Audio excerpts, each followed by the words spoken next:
Okay, we've shimmed this large piece of red oak with the arc in it.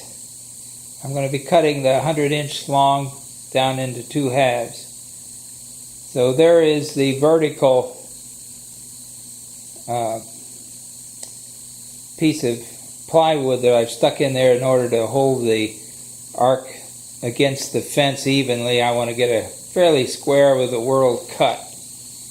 So here we are, and I'll go ahead and make the cut.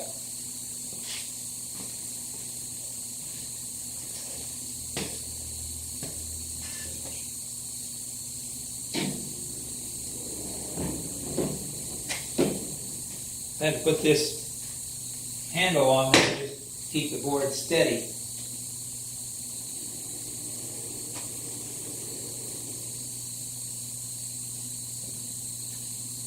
Alright, here we go.